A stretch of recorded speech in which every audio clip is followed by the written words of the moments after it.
We're going to take the North and never give it back. So that's a good pick. You get the corner. I got to go bold, right? I got to go bold for this. Yeah, she's got some nice. Welcome back to the Unbearable Sports Podcast. I'm your host, Brad. Make sure to like and subscribe if you're out there on YouTube, and also rate that show 5 stars everywhere that you get your podcast. What's going on, Bears fans? Today, we are breaking down the Chicago Bears versus the Minnesota Vikings. So it's our first action of football. We've already gotten 2 games, but I really want to just break down as we always do. We're going to break down the injury report. We're going to break down the offense. We're going to break down the defense. We're going to break down the special teams. We're going to be breaking down the matchups to watch out for. Lots of data also about this game as well that I want us to crack on open into. So we got a jam-packed show. But also, how's everybody doing out there? I see John out there. Bear down to you too, my friend. And also for those that are regulars on the show, I notice I don't have the little side panel right now. Trying something new, trying something different with the setup, the display on the YouTube side of things. That's kind of what took me a little while to kind of get everything kind of set up. But also, we will be live after the game, so make sure to stay tuned then. And as we always do the day after, we're going to go and grind that tape so that we can break down the All-22 after the day after the game and break it all down. Always a good time. So hope to all see you out there on YouTube. For my podcast listeners, we don't necessarily do it just because not the best of podcast of content. But let's get into this. So a lot of things have been kind of going around with the Bears, but I really want to kind of focus in on this game because that kind of answers all the different questions that are out there, all the different things that have been buzzing around the Bears this week. So as we always do, we got to break down the one and only, let's flip this open, the injury report. Let's talk about the injury first, as we always do. So from the injury report perspective, what we have out here is that we have TJ Edwards did not participate on Thursday, did not participate on Friday, did not participate on Saturday. He is doubtful. So my question for you, the people, is not injury report. It is, how concerned are you with TJ Edwards being out? So that's the big question. Now, as you can see, like I said, this is the maiden voyage of these new graphics. I already don't necessarily like this graphic. It's covering up some of these things. But it's the maiden voyage of it, like we've said. So, but anyways, how concerned are you with TJ Edwards being out? Because this man who's covering up the graphic, that is the hippo. Exactly like what Broski's saying. The hippo, Mr. Hippolyte. How are we feeling about that? Because that is the biggest injury that ends up happening, that he's going to be out. Because the thing that I think that this is a little bit bigger than what it needs to be, because TJ Edwards is somebody that is good. He's just a good all-around linebacker. He's good in coverage. He's a solid player. But then your backup, Ruben Hippolyte, is fast, young, and then also even like a Noah Sewell. They're more kind of that downhill type of a player. Now, the thing that gets me most concerned is the past couple games that we've had against the Minnesota Vikings. Who's done really well? Hawkinson, their tight end. That's been one of the people that has really given us a lot of fits at this, inside of this area. So to me, that's the reason why I think that this is actually a pretty big concern. Now, it's not like I'm raising alarm bells or anything like that, but I do think that it makes a big difference just because you're kind of, if you have the rookie starting, then he's going to be going against a very, very well-experienced tight end. And I don't want to, I also want to include Aaron Jones. Aaron Jones is pretty good at receiving the ball out of the backfield. But if we continue to kind of go through some of these injuries, we have Josh Blackwell and Jalen Johnson and Roshan Johnson, all questionable. Now, when we look at this, I think that how we can kind of interpret this is Roshan Johnson is, I can see him not playing. He did not participate Thursday and Friday. And also this is someone that is a heavy runner. He's not fleet of foot. He's not very elusive. So I could see him kind of being out, but Kyle Monungai did not have a injury, did not have a actual probable, doubtful, questionable. He is a full go for Sunday. Same thing with Dominique Robinson and Devin Duvernay. So that's why I still feel like they have all the faith in Kyle Nungai. That's why I think that Roshan, they might just let him rest. But then also with Jalen Johnson, I think it's just going to be a question for how injured is he actually, is the real question. Because his first day back from his calf and groin injury, now he's going to go out there and he's going to go against who I think is the best wide receiver in all of football. We can debate this, but still phenomenal. And that's something that I think is actually worth noting. But let's see what y'all are saying out there in the comments about the injury report. Squeegee's saying Hippo is short, doesn't cover well. Yeah, exactly. Taco Man Squeegee, what's good? And also Rod, what is good as well? He said, is Luther going to get reps with offense and Caleb on Monday night? Good question.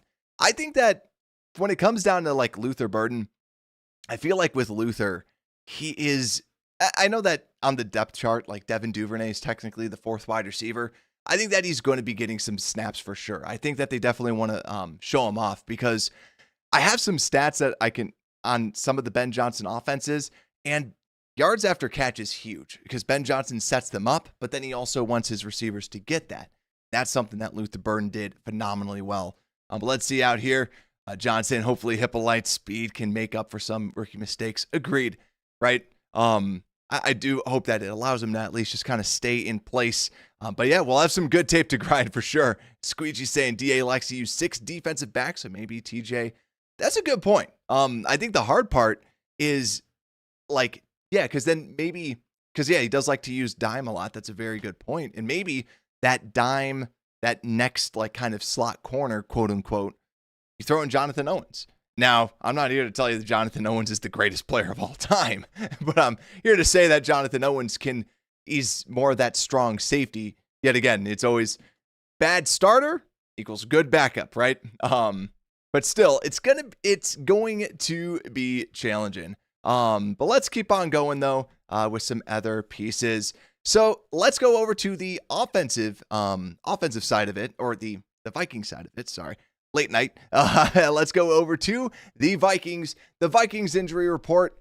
I thought that this was the one that they last had. I feel like there's an updated one, but we just don't have it with us right now. The main things that you need to know: Darisaw, full participant on Friday. Jalen Naylor, full participant on Friday. And Andrew Van Ginkel, full participant on Friday. So I know a lot of us really wanted, like maybe Darisaw did not participate on Thursday. It seems like he's going to be out there. Now, coming off of a knee injury, we'll have to see how good he's going to be looking. So that he's still going to be Christian Darisaw.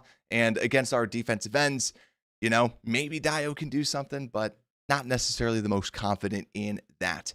Also, Harrison Smith out with an illness. I was talking to my father-in-law who's a Vikings fan. He's like, yeah, Harrison Smith has been in and out a bunch with like some personal things too. So lots of cloud, like lots of different clouds around Harrison Smith with all that. But now that's enough injury talk for the time being. Let's get into our next segment. So not just how concerned are we with TJ Edwards, let's go into the opponent breakdown. So if we go into the opponent breakdown, there's a couple things that I want to talk to you about the Vikings. Right now, ESPN's FPI, Football Power Index. Right now, they have the Vikings as the 13th overall best team. Our beloved Chicago Bears, 17th. Also, they suggest that the line should be 0.8 or minus 0.8 to the Vikings side when you don't factor in home field advantage. So they think that's a very, very close contest, and I think that we all kind of feel that same exact piece too. Also, the Vikings 19th overall on the offense according to FPI, and number 2 overall according to ESPN's defensive FPI as well. But the big things too is that the Bears have been, or the Ben Johnson led Lions have been very, very dominant against a lot of what has happened with the Vikings. So if we actually go back to last season, a couple things I want to talk about is, first off, how did we do?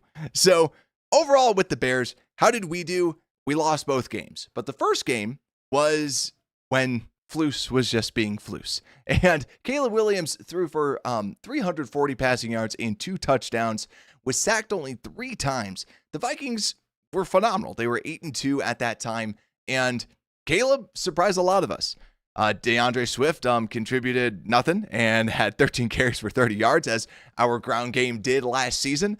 But when we look at a lot of the who else kind of contributed, DJ Moore, 7 catches, 106 yards, and a touchdown.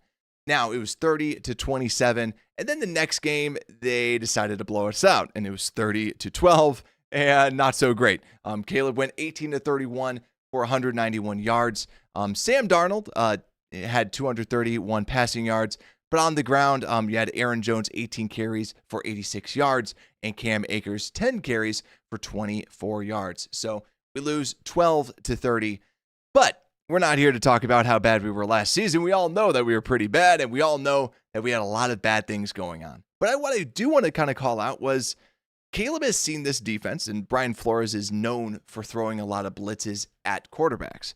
But I remember when we were watching Caleb, I was very impressed with how he handled the Vikings' pressure, because Brian Flores is someone that confuses a lot of quarterbacks, and especially with him being a rookie quarterback at that time, it was something that really did surprise me that Caleb Williams played very, very well. He identified where the blitz was coming from, and he threw it towards the blitz, which is what a lot of people tell you need to do.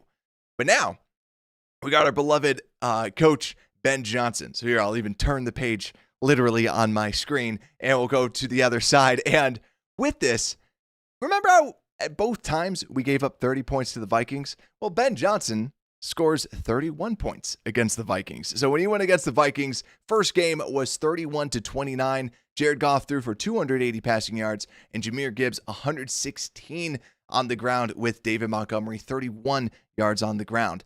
And then if we go to the next game, Ben Johnson laid a whooping on him, and he goes 31-9. Yet again, Bears allowed 30 points both times. Lions scored 31 points both times. So I love that. I love that little mini stat. It has no actual consequences to the Bears this season, but it's just a fun little statistic. But when you look at this too, Jared Goff, 231 passing yards, and Jahmyr Gibbs, 139 on the ground. So when you see this, a lot of this is them trying to get the run game established and also have a good complement with the passing game. Ben Johnson has been phenomenal. Also, too, Ben Johnson was a member of the Dolphins.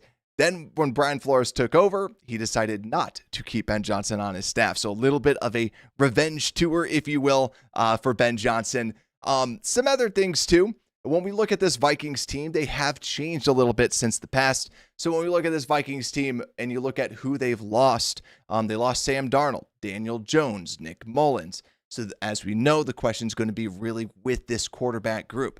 Then Cam Akers gone, who didn't do great. Brandon Powell, Trent Sherfield, wide receivers. Johnny Munt, who is a backup tight end. David Questenberry, Cam Robinson, who was starting left tackle for them last season in Darrisaw's absence. Dalton Risner, Garrett Bradbury, Dan Feeney, Ed Ingram. Bunch of kind of like you can improve from. No one really too crazy besides like Stephon Gilmore at the cornerback spot. Same thing with Shaquille Griffin. Then also Cameron Bynum too, pretty good as well. And from the additions perspective, they added in, kind of similar to the Bears, they added in guard Will Fries. They added in center Ryan Kelly, so tried to bolster that interior of the offensive line. And then also adding in Jonathan Allen and Javon Hargrave, two older defensive tackles that have kind of taken a step back last season that they're hoping that they can get something out of them. Also Jeff Okudah, someone who's been banged up a little bit as well. Speaking of that, Rondale Moore out for the season, the wide receiver. I know some of us really wanted from a Bears perspective, and Jordan Mason as kind of that new backup running back for them. So with this, the question is going to be how much is in the tank for those defensive tackles. But for the interior, I kind of like what they did. And then when you look at the draft, NFL Network gave them the worst draft grade overall. So that's pretty nice. Round one, they went Donovan Jackson out of Ohio State, someone who I think he's not a very mobile guy, but when he gets his hands on you, just absolutely stonewalled you. Then after that, it really falls off. Ty Felton, wide receiver out of Maryland. Tyon Ingram Dawkins, didn't necessarily love. Like, there's just a lot of kind of like no names. It was really just Donovan Jackson, really the main focal point of that entire draft.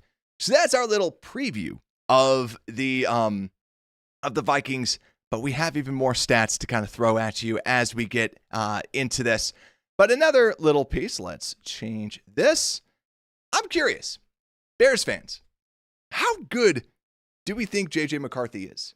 Like, what are we expecting out of JJ McCarthy? I know that this is a Bears show and that we talk Bears and it's Bears all the time, but I'm just genuinely curious.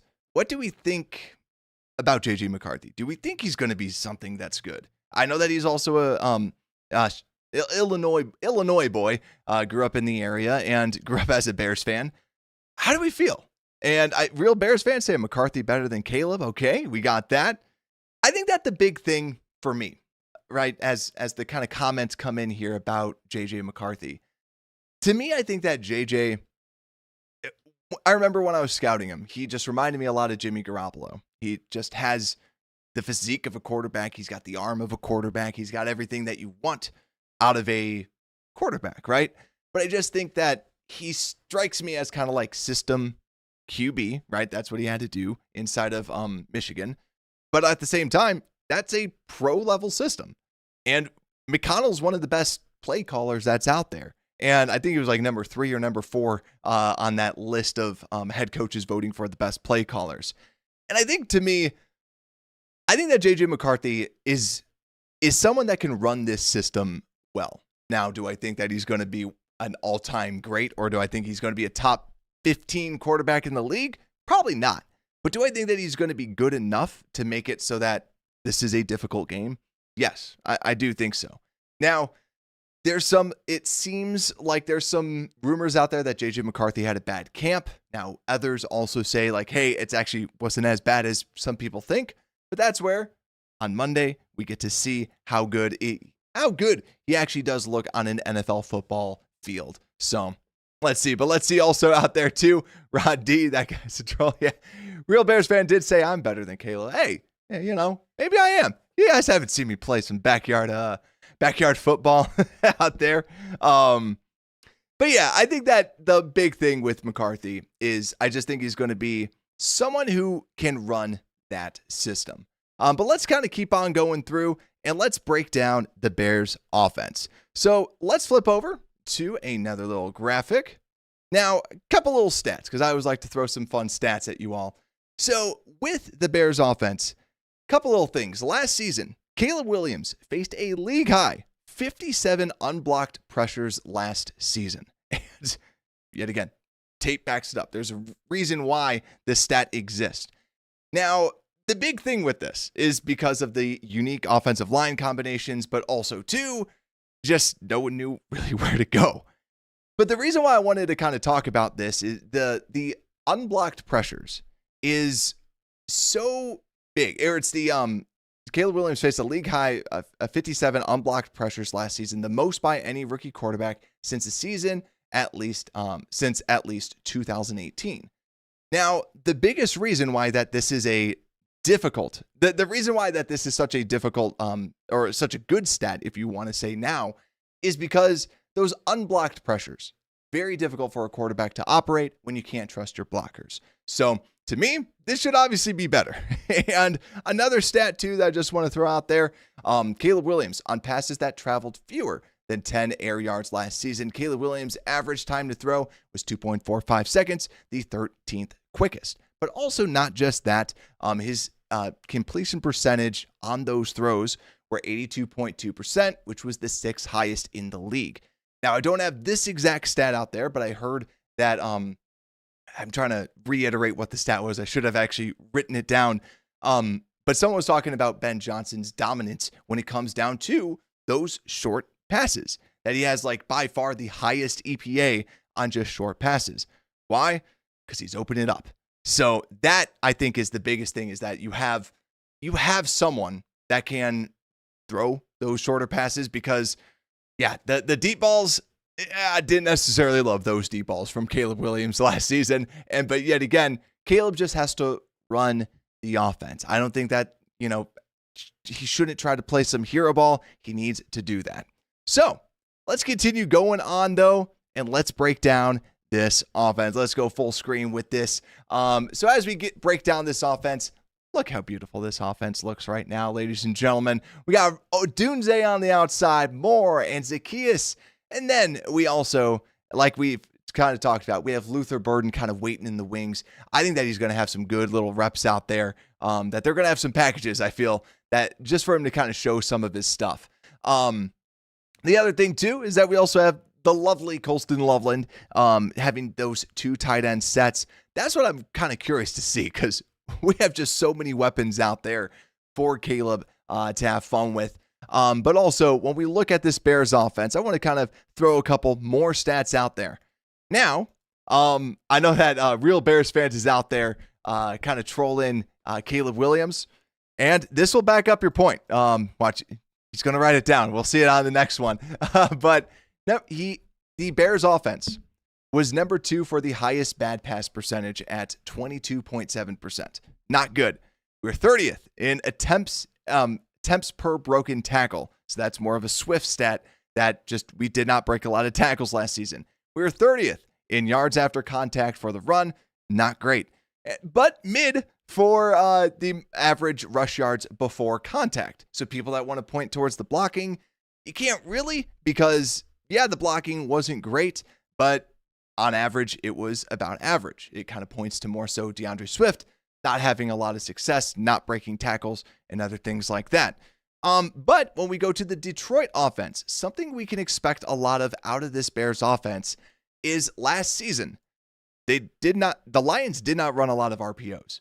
They had 27 RPOs last season, which was the second least in the entire league. Also, they ran 220 play action attempts, which was number 1. The next highest team was at 170. So the Lions ran over 50 more play action snaps than anyone else out there. And also, too, like I said before, they were the number 1 in yards after catch. So they were setting up a lot of different plays, and a lot of those were screens. So you are going to see some screens. You're going to see some plays that go directly to the players. So this isn't going to be like Luke Getsy. This should be something that is a little bit smarter schemed up than what Luke Getsy has out there. But this defense is difficult that the Bears are going to be going against. If we flip over to the Vikings defense, last season, they were number 2 in expected points added last season. They were also the number 1 blitz heavy team at 38.9%. I think we've kind of talked a lot about that on this show.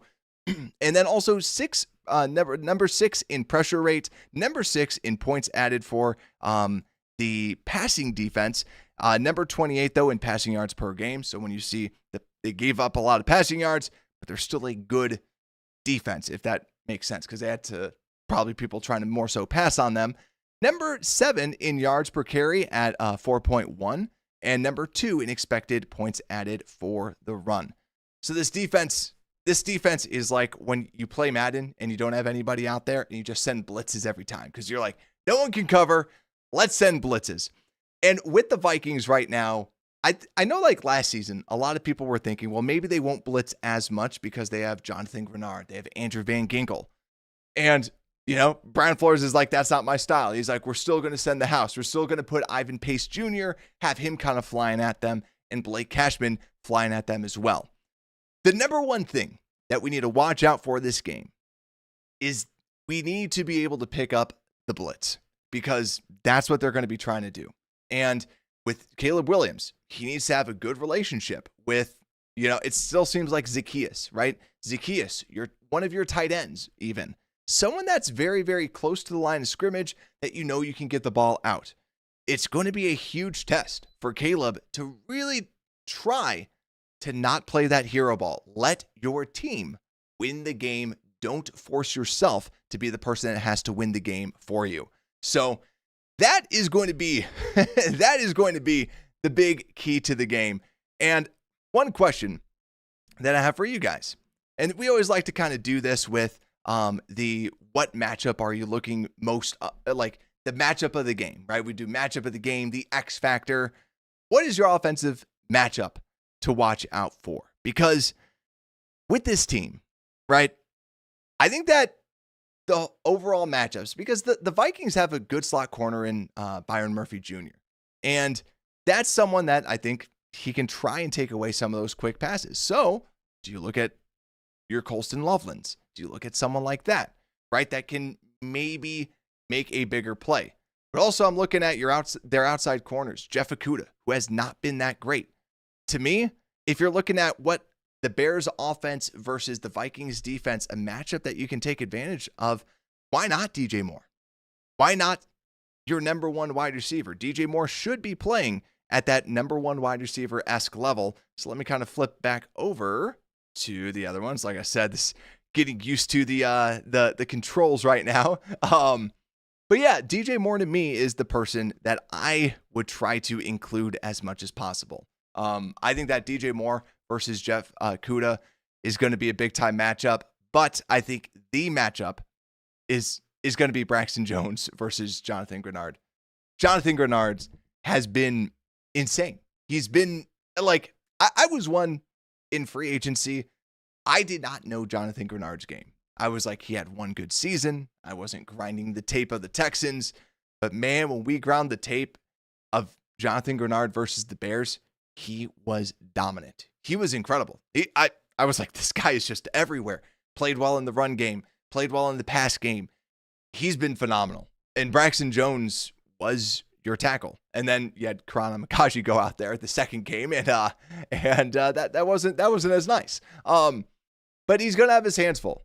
That to me is the matchup to watch out for, because that's your blind side, and that's their best player on that defense. Like he is. He's very, very, very, very good. So that's the matchup that I'm watching out for. If I had to say like an X factor, someone that I think that can really kind of take over the game, that can really kind of be that next level player, I'm going to go with DJ Moore as the X factor. If he can be the person that is breaking tackles and making a difference after the catch, that to me is the X factor. We know Odunze doesn't necessarily do that. Zacchaeus can, but why not just give it to that number one player? So that's what my feeling is. Let me see what y'all are saying.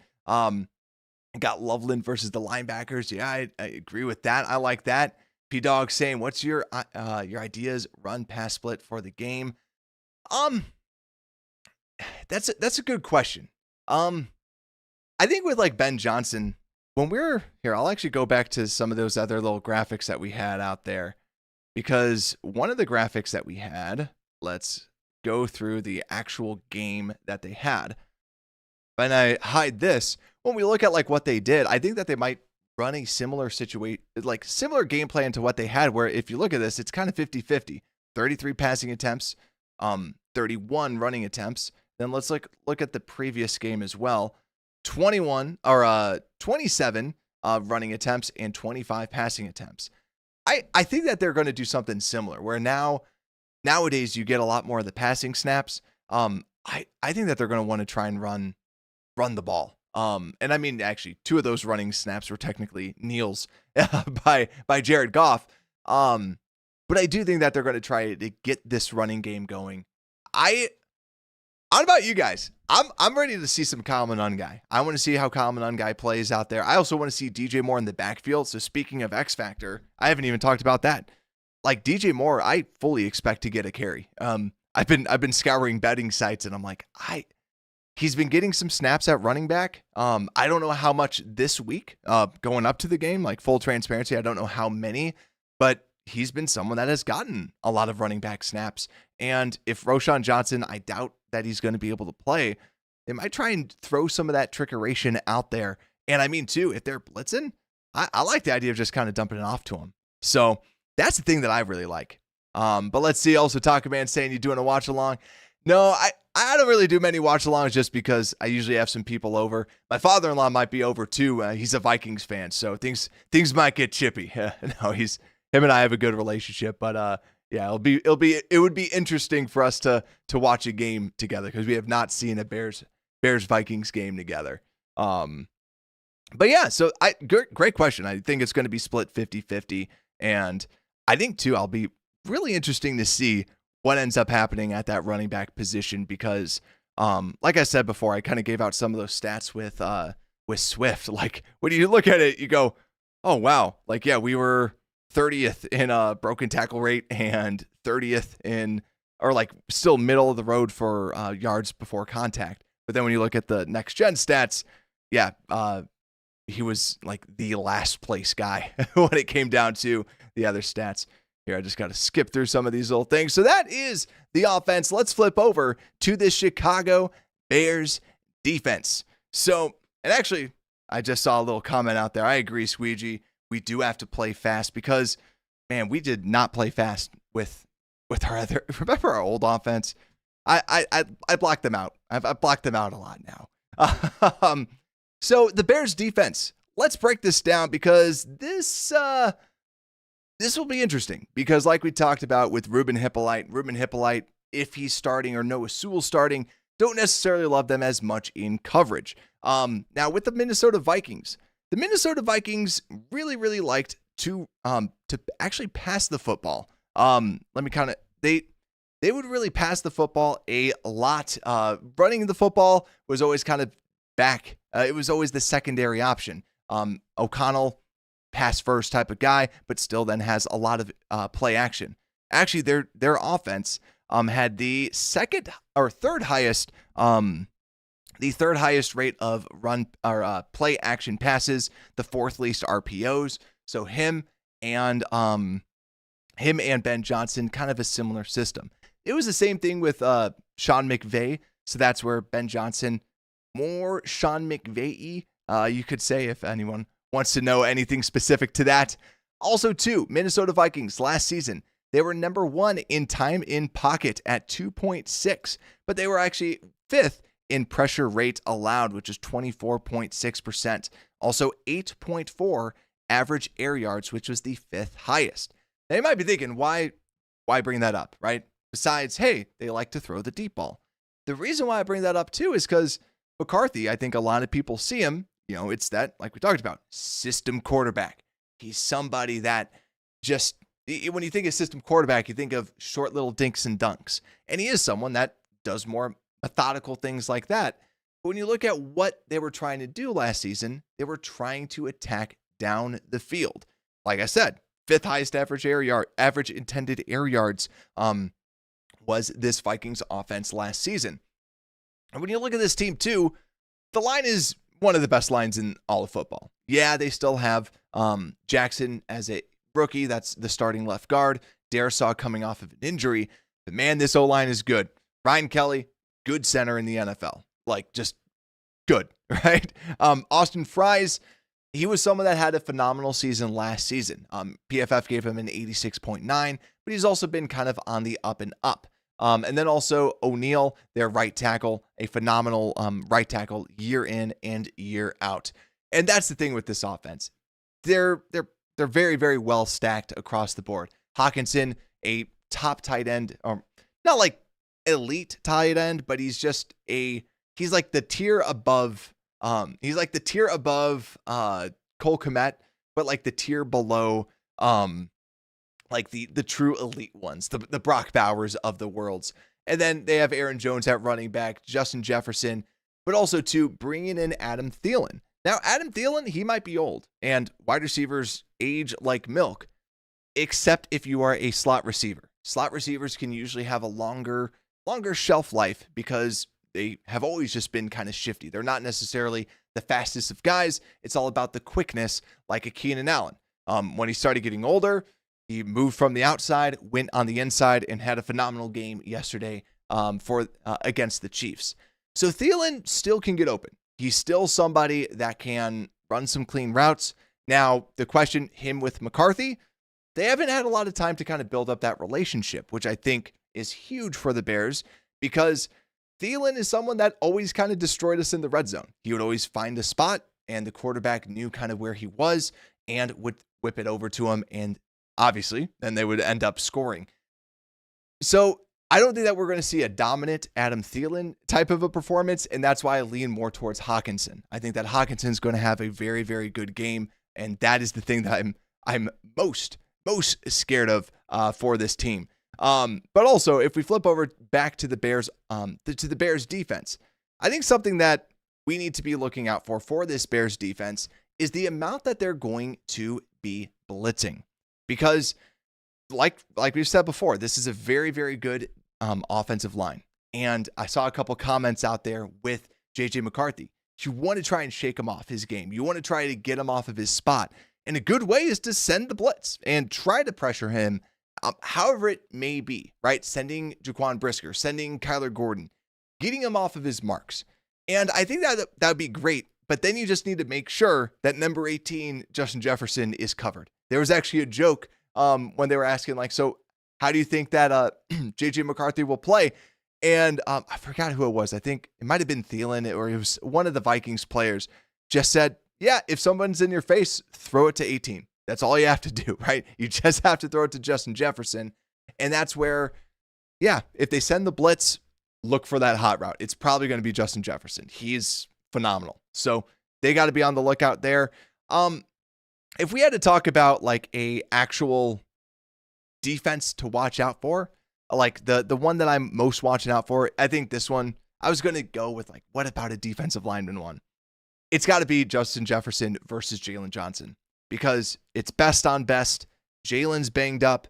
Jefferson was a little banged up. But still, I think that Jalen's the most banged up out of there.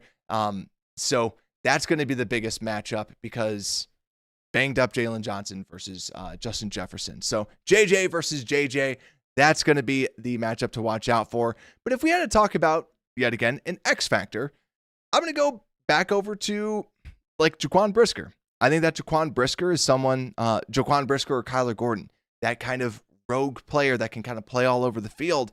Those are the people that I think could really kind of turn some heads. And hey, we're talking about Jonathan Owens, right? And potential dime looks. They could even move Brisker down low and then try to put Owens deeper, right? You're then putting your best people closer to the line of scrimmage, while Jonathan Owens kind of more so sits back. So different looks that they could potentially throw at them. Now, do I expect much from our line? Not so much. I want to see what Grady Jarrett, Javon Dexter can at least do. Defensive ends, their tackles are very, very good. Not really expecting much from them, unfortunately. So, with that, let's go over to the special teams review. Is there anything that I could break down for the special teams review? Well, for one, I just want to see if we can. So first off, the kick returner for the Vikings got a lot of praise from the Bears special teams coordinator. But I think overall, it's going to be more so focused. I'm more so focused on what we are doing. Who's going to be returning? I still think that is just going to be Devin Duvernay. Even though that I want to see Luther Burden out there returning, I think we're going to see Duvernay. I hope eventually Burton's out there, because I think he gives you more bang, especially with the new kick return rules. I think that having someone that can kind of read a lot of blocks like that, I think Duvernay was such a good, a true kick returner, true punt returner. I think that Burton might give you a little bit more upside with the new kick return rules. But that's about it. Obviously, we'll have to just see. Like Cairo, keep doing your thing. Supposedly, Cairo was really kind of training his leg strength. He was asked to kind of increase that based on that one kick that we saw that was 50-something yards. It looks to kind of hold some water and look to be true.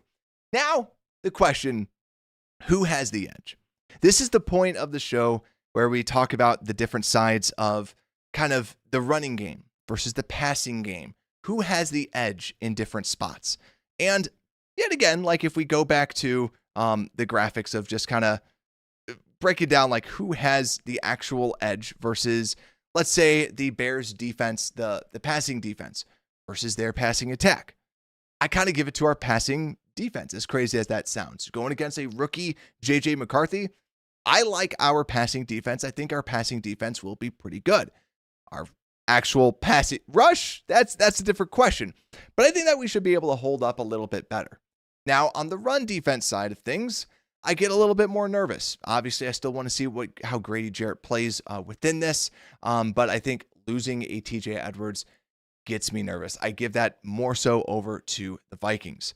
Then if we flip over to the actual offense versus defense, I give them the run defense edge over our running attack. I want to see it. I want to see it first. I want to see what Ben Johnson's able to do. I know that this is a revamped offensive line. I think that might be a little bit too harsh on this. It could definitely go the Bears' way just because of the running game. But I'll give it to the Vikings for right now. But I do think that we could really establish this run. The run. I'm a little hesitant with just the injuries that we have at running back. But we get to the passing game. Who has the edge in the passing? I want to give it to us. I do. I want to give it to the Bears. I want to give it to Caleb. I want us to chug the Kool-Aid and have a good passing attack because we're able to get some of those yards. It's going to be anytime you go against Brian Flores, it's going to be difficult. But I think that the biggest edge that we have, and I see real Bears fans out there. So with this, I think that the biggest edge, that if we have to talk about who has the biggest edge over this, it is actually going to be more so our coaching staff. I'd say with Ben Johnson. Ben Johnson has had the number of the Vikings for quite some time. Guarantee you that he's going to kind of come back and say, this is what we're going to do, right? He knows how to go and attack them. So let me know your game predictions down below in the comments, everybody that's out there. And also one big, bold prediction. Because to me, I think the Bears win this game. Now, what the score is, I think that, because this, I think, is the biggest piece, right? Because if we had to talk about like the biggest key to the game, right? If I just did keys to the game, it's Caleb doing what Ben is asking. That is the biggest thing. Like out of everything, it's Caleb, you are not the hero. You are not the person that needs to be leading this entire team and doing every little thing. Just listen to Ben. This is Obi-Wan Kenobi. This is Ben Kenobi, right? Let him teach you the ways of the Force, right? Do not try to fight Ben. Just listen to what he has to say. He knows how you can be successful. And if he does that, the Bears win the game. And I think that they win it pretty big. I think that with JJ McCarthy coming in, I think that they're going to be I think the Vikings offense is going to be solid. And that's why I think a lot of it is going to be up to Caleb. If Caleb can do well, then we can win. Then we can put up 31 points. So just for the sake of that, because I was like, you know what? I'm like, I got to go 31 just because they scored 31 both times. So actually, that'd be cute, but I'm going to go, it's a very basic score. It's a very basic score. I'm going to say Bears win 24-17. It's a basic score. It's I don't love it, but I'm going to say Bears end up winning 24-4. We'll do 24-20. I think it'll be a close game. I think it'll be a good game. And quite frankly, it could even be a low scoring game with all of this because of like, I want this offense to go out hot, but they might also be just kind of running. But let's see. Real Bears fan, 27-17 Minnesota. We got Taco Man with 20-10 Chicago. And then Squeegee's bold prediction is that Bears D gets a pick 6. I like it. Yeah, my bold prediction. Let's see. I'm trying to think of one because like if I say Brisker getting a sack, I don't think is like a super bold prediction. I do think that he gets a sack. I think him or Gordon end up getting a sack. I'm gonna go with, you know what? Just because we have to go bold, right? I'm not gonna go little. I'm gonna go bold. And what I'll say is, I'm gonna say that Kyle Monungai gets 30 yards rushing. That's pretty bold, right? I was gonna say 20. Like my thought is like he'll get like 20 yards. 30 yards is the bold one. I'm gonna say that. I think that they give the ball more to Monungai. They give the ball more to Monungai than I think we think. Just watch. He gets like a carry. It's like, well, but I do. They seemingly love him. They talk so glowing of him. And yet again, he's someone that Ben just needs someone to run the system. And that's what Monungai will do for them. So And Real Bears fan saying Sweat 2 sacks as his bold prediction. Taco Man saying bold 33-10 Chicago. I like that. I like that you just cranked up the bar a little bit more. And Squeezy saying 34-17 Bears. Let's go. Bears fans, the Bears play in T-minus 2 days. It feels very, very good. We have football tomorrow. Hope you all enjoy it so much. I know I'm going to be watching the Red Zone. I'm going to have the Red Zone on. I'm going to have, I might have some Packer fans over so we can see Micah Parsons with his epidural in his back. Like, how funny. I really want to see what his back ends up happening, but it's like, oh man, what if they actually got damaged goods? Just how sweet would that be? But anyways, that's enough pettiness for right now. Thank you all so much, Bears fans, for being out there. Make sure that like button on your way out. Also, subscribe to the show and download the podcast everywhere that you get your podcast. Just search for Unbearable Sports. And with that, Unbearable Sports Podcast, we are out.